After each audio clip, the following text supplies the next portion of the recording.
Mehmet İhsan adlı her ne sebeple olursa olsun bir sivildir. Dolayısıyla alıkonulması kabul edilemezdir. Biz sizin aracılığınızla kamuoyuna ve ilgililere buradan sesleniyoruz. Mehmet İhsan adlinin hürriyetinden yoksun bırakılma halinin bir an önce kaldırılması, yani özgürlüğüne kavuşturulması ve ailesine geri gönderilmesini talep ediyoruz.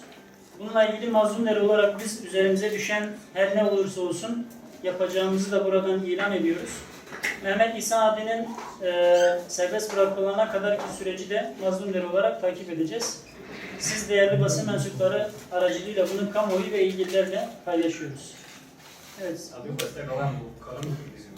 Bir de Nozli Nisan'da Mehmet İhsan adlı Serriye Farkine Diyarbakır'ı Baliye militanın bir çekdar hatine girtin. Evsi kesbun piştre du kez hatin berdam. Li Mehmet İhsan Ali jiber ko endaziye mühendis ede inşaat karakolanda ne hatiye berdam.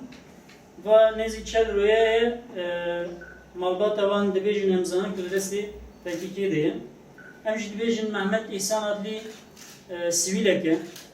Bu sivil biçe Ali bejin kabul nakin ji azadiya wan were bin pêkirin an jî bin destkirin. Ji ber vê yekî em wek mazlûm erê dibêjin ku Mehmet İhsan adlî bira derhal ev esareta wî ew bin destbûna wî bira bikeve û bira ji malbata wî re were şandin.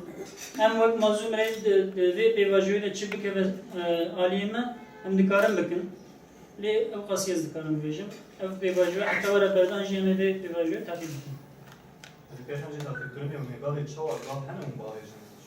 Na, hunci düzanin ku yani ev aliyeki vek bejin ferminin et em ancak kanın bu alikariye ve dengi xwe bigînin wan em evî dikun ku ew bigîjin me bibêjim işte me rakir danî em ê berdin ya wê teslîmê mala wê bikin ya wê teslîmê parastinên mafên yani saziyên parastinên mafên mirovan bikin lê em ancak kanın ve mesele bir yani nehelin were bir kirin. Mesela 10 roj 15 roj derbas ve ev çeyne ve belki em çi were bir ama ve çare ve were me bikin yani de anha be aliye ve be bankını işte burası da semenay. Ağayı net yani ki Bosanın destek.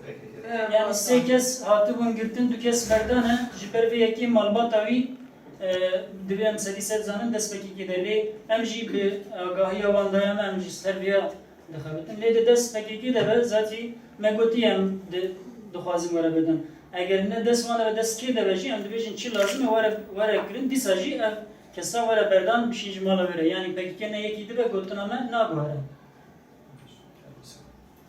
Başka Türkçe ya da Kürtçe soru varsa alabiliriz. Yoksa açıklamayı sonlandırıyoruz. Teşekkür ederiz. Teşekkür ederim.